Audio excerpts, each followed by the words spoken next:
Hey, this is Dave DeCamp from antiwar.com. This is anti-war news for Monday, October 7th, 2024.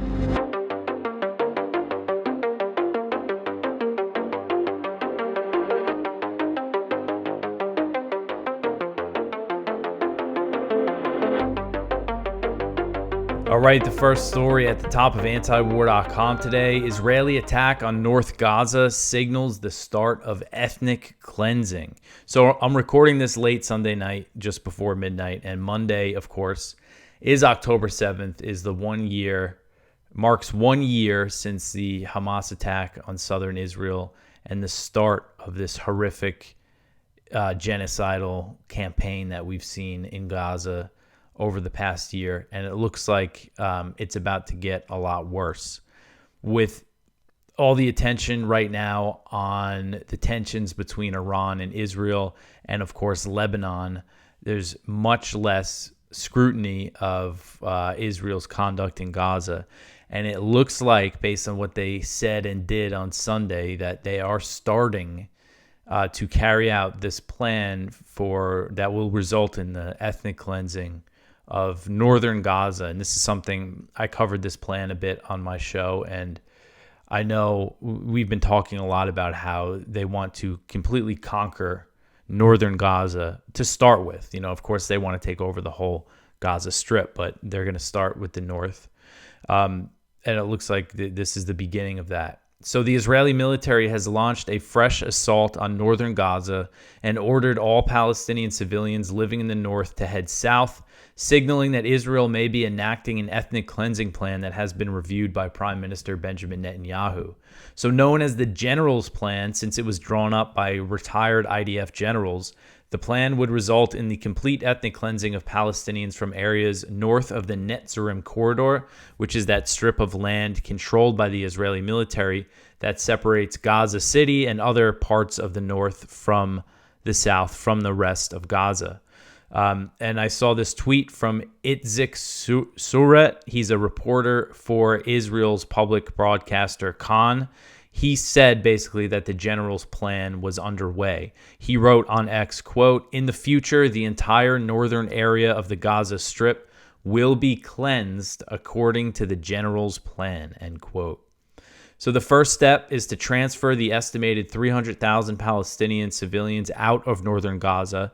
This is how it's laid out, how the plan is actually laid out. So transfer them out of northern Gaza, impose a full siege on the north to starve out the remaining Hamas fighters and other Palestinians who remain. Northern Gaza would then be declared a closed military zone, which means anyone who's there, shoot on sight, they're all targets. And because Israel has bombed so-called safe zones throughout the war, and the tent camps in the south are already extremely overcrowded, the Palestinians in northern Gaza, they don't really have anywhere to go. They have nowhere to go. There's nowhere that's safe. And they know if they leave, they're not going to be able to go back, that they're not going to be able to go back to their homes. So because of that, many Palestinian civilians are expected to ignore the new evacuation order, which means once I believe under the plan, they would give it a week before declaring it a closed military zone. But that means any Palestinian civilians who remain behind are going to be slaughtered or starved to death if they go through with this plan. So some Palestinians have started to head south, but Palestinian authorities are calling on civilians not to listen to the Israeli evacuation order. See this picture of Palestinian women and children on the move.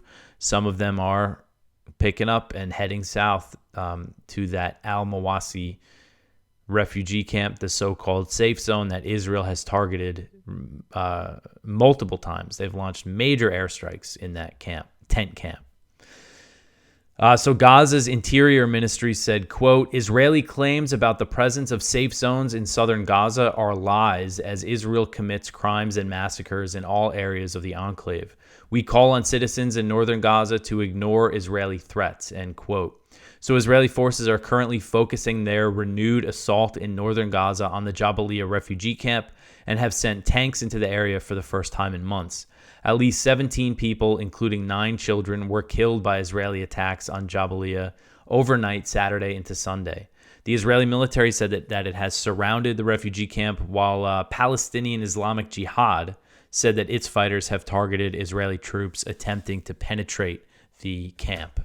So, under the general's plan, once Israel kills and starves the remaining Palestinians in northern Gaza, it can use the same tactics in other areas of the strip. So I think the idea would be do it in the north, do it in central Gaza, do it in the south, try to get people to go into Egypt, and if not, kill them, starve them. I think that's ultimately what Israel wants to do. And again, with much less attention on Gaza right now, there's just no scrutiny here. Biden and Harris have made it very clear they're not going to do anything to alter support for Israel, basically no matter what they do. Right now, again, all their questions are about Iran, Lebanon. Whenever reporters ask them anything, that's what it's about. So this can just go on, out of sight. This has barely gotten any media coverage. Nobody's even really connected what they've ordered to the general's plan, because that got such a little coverage. I know the Cradle had a story on it that connected the two, but I didn't really see anywhere else that did. And then, of course, the Israeli takeover of northern Gaza could pave the way for Jewish settlements in the area. And that idea is, of course, supported by many Israeli ministers and members of the Knesset. So we'll see how this plays out, but it just does not look like the next few weeks. It looks like the next few weeks in Gaza are going to be just brutal. All right, so the next one here, Israeli attacks in Gaza kill 82 Palestinians over 3 days. So Israeli forces have killed at least 82 Palestinians in Gaza over the past 3 days, according to numbers released by Gaza's health ministry. In its latest update, the ministry said on Sunday that at least 45 Palestinians had been killed in the previous 24-hour period, a figure that's based on the total number of bodies brought to hospitals and morgues. The 45 bodies brings the ministry's death toll since October 7th, 2023 to 41,870. Another 256 Palestinians were injured. So that's a lot of injured Palestinians just in 24 hours. And the total number of wounded has risen to 97,166. As I always say, the health ministry's figures are an undercount. They only count the bodies that come into the morgues and hospitals. They don't count the people under the rubble. As far as I know, they don't count people who have starved to death. And I went over that letter sent by American healthcare workers who volunteered in Gaza, and they estimate over 118,000 Palestinians have been killed. So, I mean, that's almost 3 times the numbers from Gaza's health ministry. And if you look at, I linked to this appendix that they put to the letter where they gather their information and reasoning for saying why they think the death toll is so high. They believe over 60,000 Palestinians have starved to death or died from some other health problem, caused by the Israeli siege. So go check that out if you want to see how they figure out, came to their conclusions. And these were health workers who were in Gaza. And I remember in the letter, there's a quote from one of them saying that they saw babies, basically die every day. A lot of newborn babies starved to death. So Israeli attacks on Gaza on Sunday included a strike on a mosque and a school in central Gaza's Deir al-Balah. According to the health ministry, at least 26 people were killed in both attacks. And then I just mentioned that they've escalated things in the north as well. And it looks like even tonight, again, I'm recording this late Sunday, so it's early Monday in Gaza. It looks like Israel is hitting central Gaza pretty hard as well as the north. So again, you're sending them one way, and bombs continue. They don't stop dropping bombs in that area. All right, so the next one here, Blinken approved the policy to bomb aid trucks, according to Israeli cabinet members. So this article is from Dropsite News, and basically it's a long article. I would recommend you go read it. Essentially what it says is that based on comments from Israeli cabinet members, Israeli officials, Secretary of State Antony Blinken approved a Israeli policy that let them bomb aid trucks. So there's some details here that I didn't realize. It goes back to October 2023 when Blinken went over there. He was taking part in war cabinet meetings. I mean, this is how, again, the U.S. is so involved in this, not just by providing weapons and intelligence, but, I mean, they're actually involved in the planning. I mean, you have Blinken in October 2023 attending war cabinet meetings to help strategize what Israel was going to do.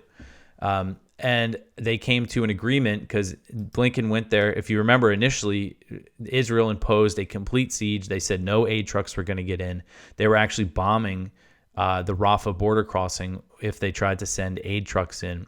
So Blinken went over there and he said, I got them to agree to let aid in. But based on the comments that we see and based on Israel's actions, this plan actually, what they approved was they'll let aid trucks in, but they'll have the right to bomb them if they get into Hamas's hands or if they might get into Hamas's hands.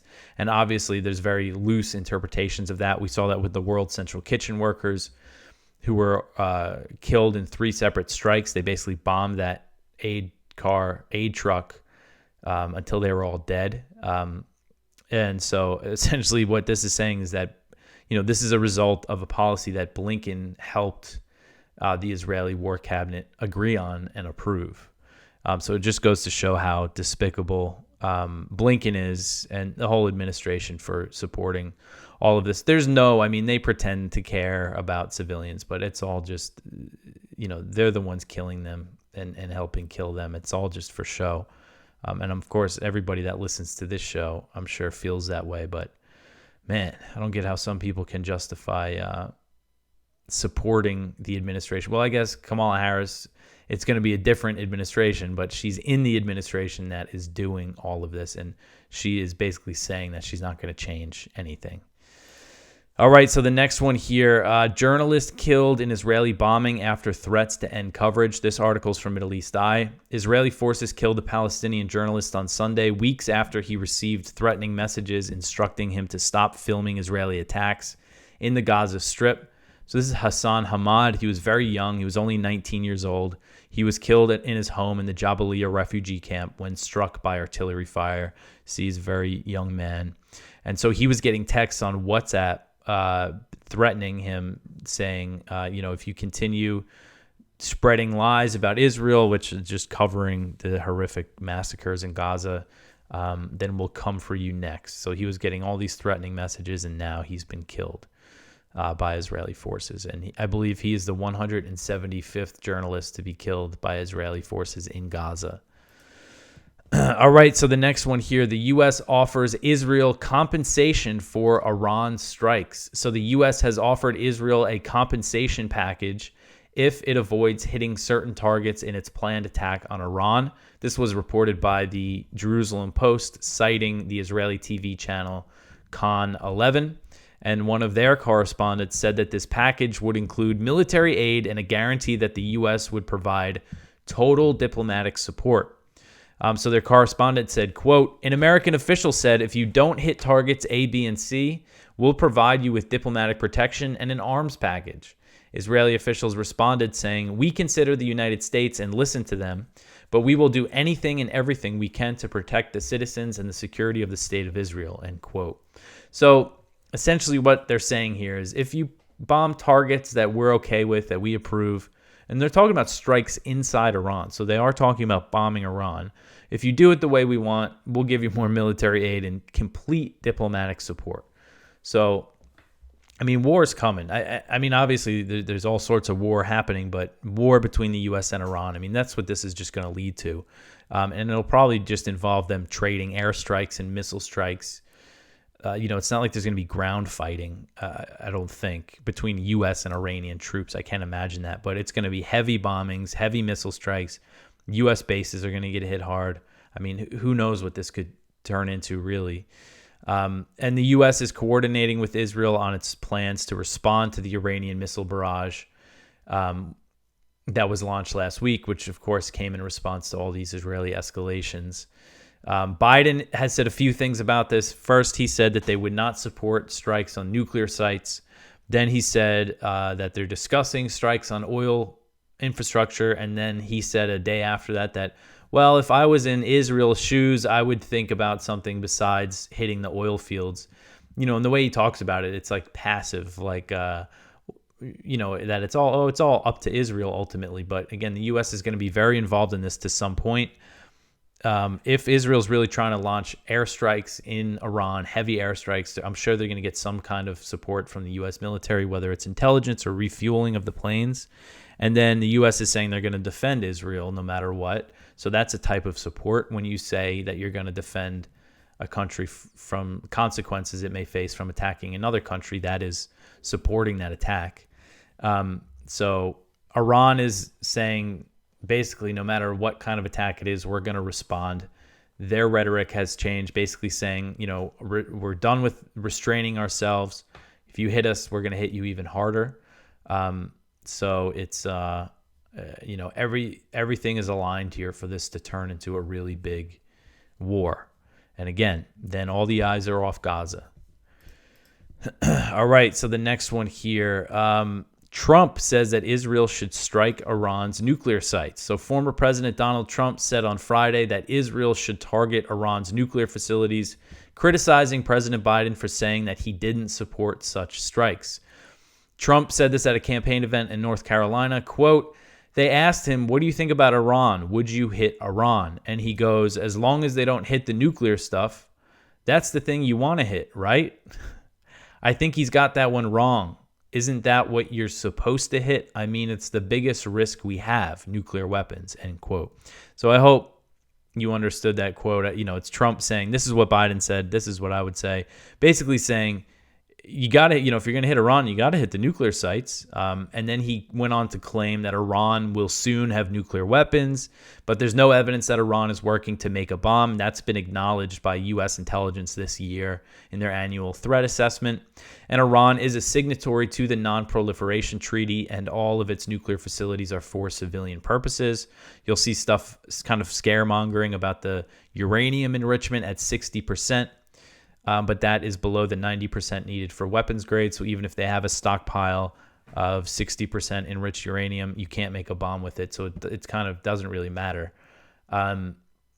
So anyway, in contrast to Iran, Israel is not a signatory to the Non-Proliferation Treaty, and they have a secret nuclear weapons program that the U.S. does not officially acknowledge. It's estimated that Israel has somewhere between 90 and 300 nuclear warheads, and I think, judging by their conduct over the past year, I don't think they would have a problem using them on a city that's far away from Israel, where you're not going to get any blowback.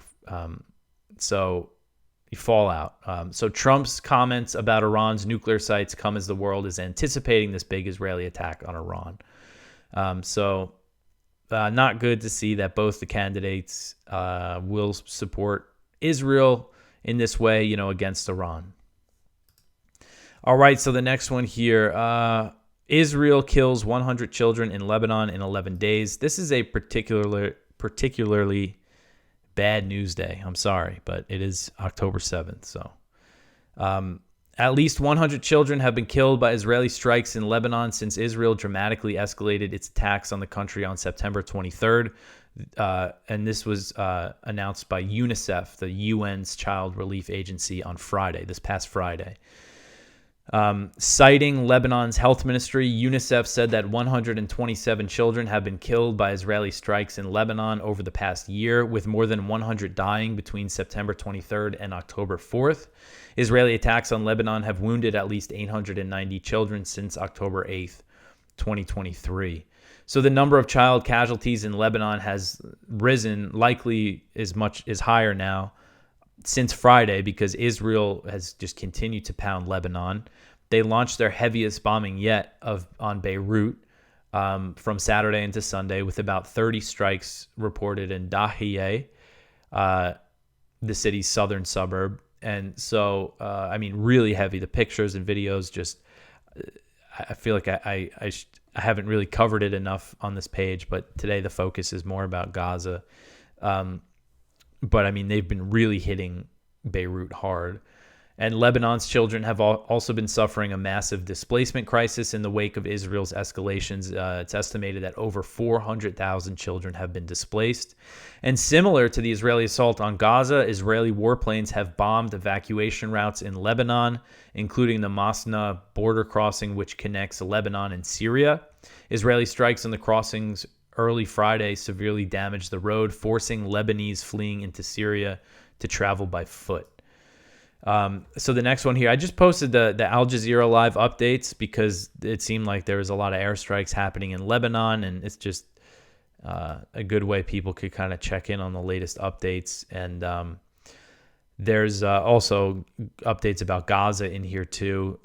There's big protests in Pakistan. That's the latest update. Oh, massive explosions rock Beirut again. So it looks like there is more Israeli airstrikes in Beirut. Israel claims that it bombed a Hamas command center at the Al-Aqsa hospital. They always claim Hamas has got a lot of command centers. I mean, they're always calling it a command and control center when they bomb these schools that are full of kids, and just they don't provide any evidence for that claim. So yeah, things are getting hit pretty hard in Lebanon and Gaza as I'm recording this. All right, the next one here, American killed by an Israeli bombardment of Lebanon. This article is from Kyle Anzalone at the Libertarian Institute. A Michigan man is one of more than 1,000 people in southern Lebanon killed by Israel over the past 2 weeks. Kamel Ahmad Jawad was killed in southern Lebanon Tuesday morning, according to his family. He frequently made trips where he provided financial support and other assistance to the people of southern Lebanon. Kyle just mentions how Israel has really escalated things. So the State Department said that it was aware and alarmed regarding Jawad's death, but it did not go on to condemn his killing or issue any threats to Israel. You see the difference, of course, when if an Israeli American is killed by Hamas, then if and some sort of Arab American, whether it's a Palestinian or Lebanese, or even just an American, someone who's not Arab or Palestinian gets killed, they don't killed by Israel. They just don't care. They really put little effort into making it seem like they care. So, and then I believe there was also a person who was a U.S. resident who wasn't a citizen who's been killed as well. So I'm sure, there's a lot of U.S. citizens in Lebanon. If this thing goes on, more Americans could be killed. All right, so the next one here, Hezbollah chief Nasrallah's successor likely killed in Friday's strike. This article is from Jason Ditz. The Hashem Safieddine, he is Nasrallah's successor, or likely, I don't know if he's been officially named the new leader of Hezbollah, but it looks like he might be dead. He's been missing since really heavy Israeli airstrikes in Beirut on Friday. And Hezbollah says that they haven't been able to find him and that their rescue attempts have been prevented by Israeli strikes. And this is another thing we've seen a lot of reports of Israel, doing the double taps. They bomb a place, rescuers go there, start digging through the rubble, and then the Israeli warplanes come back and bomb them again. That's why we've seen a lot of medical workers killed. It seems to be a lot of paramedics that are getting killed here, and rescue workers. So as of Sunday night, he's still missing, so likely dead. I mean, if they haven't found him since Friday, and you see the types of bombs, they're dropping these heavy 2,000-pound bombs in these strikes. Little chance of survival if you're buried under the rubble after one of those. All right, so the next one here, Israeli strikes target aid trucks in Syria. This is another article from Jason Ditz. Israeli attacks against Syria continue to pace over the weekend, with strikes reported against humanitarian aid trucks in the Homs province of central Syria. The trucks were carrying food and blankets along with medical aid from the Iraqi Red Crescent. So Iraq has really stepped up to send aid to displaced people in Lebanon, in Syria. And it looks like Israel is bombing the trucks. So I wonder if Blinken approved this too.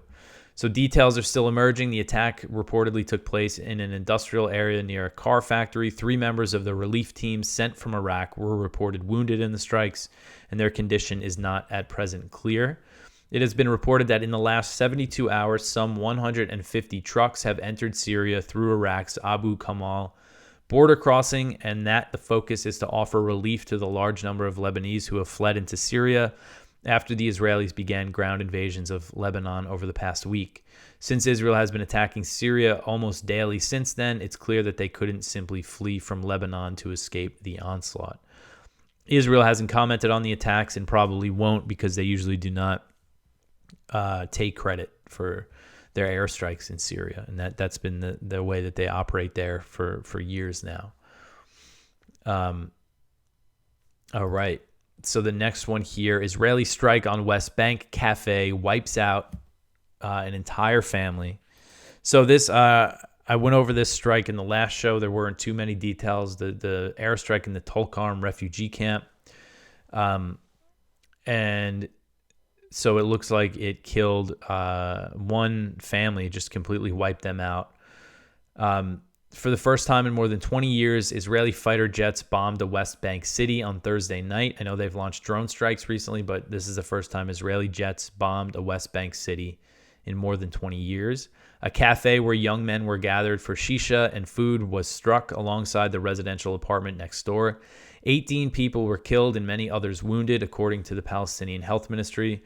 Among those killed was the small family of Mohammed Abu Zara, his wife Saja Karouche, and their two young children, Karam and Sham Abdul Zara. The cafe owner, Nimr Fayed, said, quote, "An entire family was wiped out. What did they do wrong? The children were torn to pieces," end quote. So children, the common theme here, Lebanon, Gaza, West Bank, even Syria recently, they killed some children. Just so many children being killed by Israel with U.S. weapons, U.S. taxpayer dollars supporting this. All these just reckless escalations that, man, just seems like there's no off-ramp here. Nobody's going to be pumping the brakes on this. All right, so the next story here, the last one, Stoltenberg. This is the only non-Israel related story that we have today, on the top of the page at least. Stoltenberg wishes NATO gave Ukraine more weapons. So here's a little comic relief. Jens Stoltenberg, the former Norwegian prime minister, he stepped down as the head of NATO last week after 10 years in the position, leaving behind a raging proxy war and a shattered Ukraine that has no chance of regaining its lost territory. In an interview with Financial Times, Stoltenberg said that his only regret was that NATO did not provide Ukraine with more weapons before Russia launched its invasion in February 2022. So, I mean, this is his legacy. He was the head of NATO in 2014. So all the escalations related to Ukraine went down while he was in charge. The war is just a disaster, just a slaughter. Hundreds of thousands of people dead, Ukrainians and Russians dead. Again, no chance of Ukraine clawing back this territory. This is his legacy, and he's lamenting that they didn't send enough weapons. They should have just sent more weapons sooner than they did. He told Financial Times, quote, "If there's anything, in a way, I regret and see much more clearly now is that we should have provided Ukraine with much more military support much earlier. I think we all have to admit we should have given them more weapons pre-invasion," end quote. So Russia's primary motive for launching the invasion of Ukraine was NATO's support for Ukraine and the country's potential future membership in the alliance. This is something Stoltenberg himself acknowledged last year, even though they always call the invasion unprovoked. Last year, he actually said Putin went into Ukraine so NATO wouldn't expand into Ukraine. And in the years leading up to the invasion, the U.S. and NATO slowly increased military aid to Ukraine. After the 2014 coup, they sent troops to train their soldiers. They started giving them what they called non-lethal aid.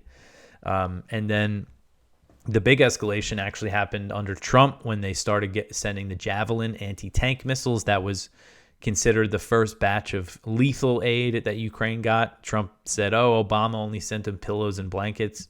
So these things, basically what Stoltenberg is saying is we should have just ramped it up. And then, I think all that would have done was made the Russian invasion happen earlier. So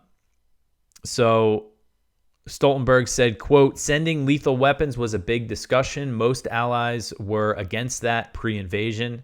They were very, very afraid of the consequences. I'm proud of what we have done, but it would have been a great advantage if it started earlier.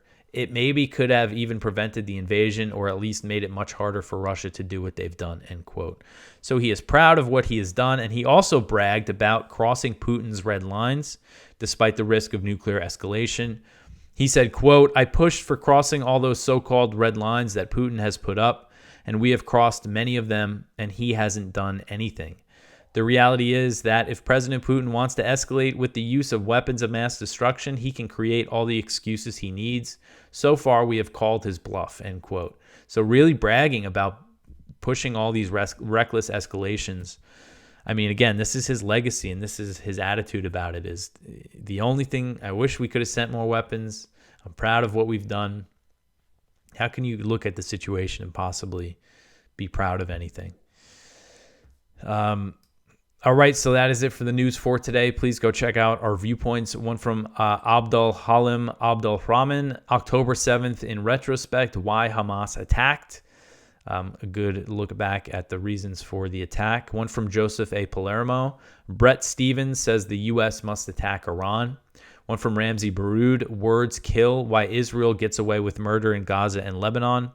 One from Malcolm Kayun.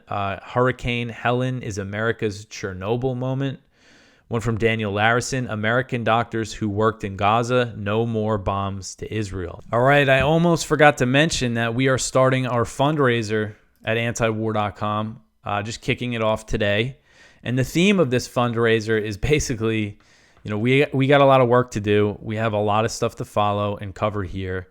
So we want to get this done quick because it does take a lot of time and energy to raise money to run the site.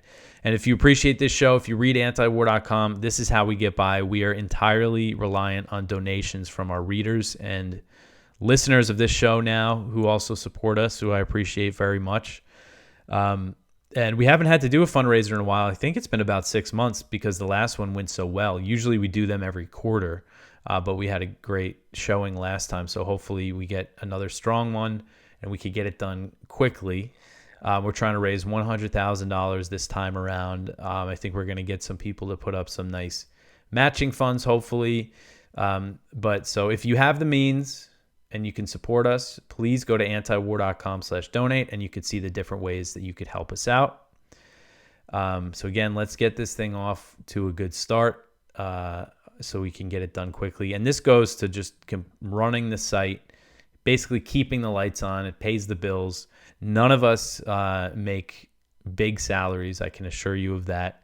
Your money goes a very long way. It's very efficient what we do with this money. And we have added some columnists with everything going on, so it'll help support that. But please, antiwar.com/donate. And other ways you can support us, as I always mention, share this show, tell your friends about antiwar.com and everything like that really helps out. If you have a show, if you have a big podcast or anything, you want to have me on or someone else from the site, that's another way you could help out. So yeah, and it's a grim anniversary today, October 7th. The Pope has asked Catholics to pray and fast, so I'm going to be fasting and praying for peace on Monday. I know some of you who listen to this show are going to be doing that as well. It seems like things are so desperate in times like that. There's not much more you could do. I know there's also been a lot of protests. There's this huge protests across the world and in the U.S. But anyway, I will be back tomorrow with some more news. Thanks for listening.